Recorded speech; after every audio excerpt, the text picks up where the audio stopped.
હવે થર્મોડાયનેમિક્સના અમુક સિદ્ધાંત છે, થર્મોડાયનેમિક્સના અમુક સિદ્ધાંત, અમુક નિયમો છે. તો થર્મોડાયનેમિક્સનો પહેલો સિદ્ધાંત, પહેલો નિયમ શું કહે છે? થર્મોડાયનેમિક્સનો પહેલો સિદ્ધાંત એવો કહે છે કે ઉર્જા પ્રોડ્યુસ ઉત્પન્ન થઈ શકતી નથી કે ડેસ્ટ્રોય નાશ થઈ શકતી નથી. ઉર્જા ઉત્પન્ન થઈ શકતી નથી કે નાશ થઈ શકતી નથી.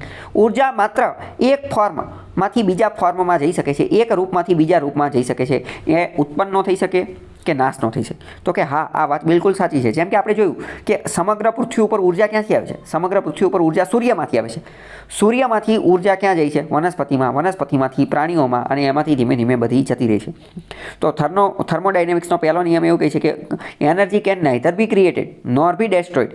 Energy can be changed from one form to another form. ઉત્પન્ન ન થાય, નાશ ન થાય, એક ફોર્મમાંથી બીજા ફોર્મમાં જતી રહે.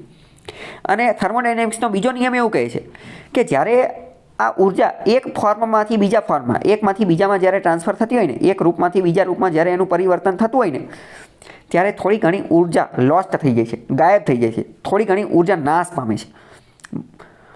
બધી ઉર્જા 100% ટ્રાન્સફર થતી નથી. અમુક ઉર્જા નાશ પામે છે હીટના સ્વરૂપે, ગરમીના સ્વરૂપે અથવા બીજા કોઈ સ્વરૂપે. ઓકે, ખ્યાલ આવ્યો કે ન આવ્યો? તો આ વિધાનમાં કે એમાં એકદામાં પૂછાઈ જશે કે મેગ્નિટ્યુડ ઓફ એનર્જી ઓલવેઝ ખાલી જગ્યા increase decrease when passes from one topic to another.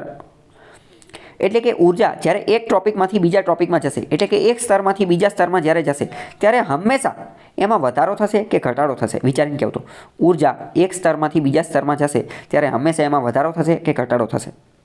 હંમેશા એમાં ઘટાડો થશે. ડિક્રીઝ, હંમેશા એમાં ઘટાડો થશે. કેમ? કારણ કે થર્મોડાયનેમિક્સનો રૂલ પણ એવું કહે છે કે અમુક હીટ સ્વરૂપે અમુક ઉર્જા ગાયબ થઈ જશે.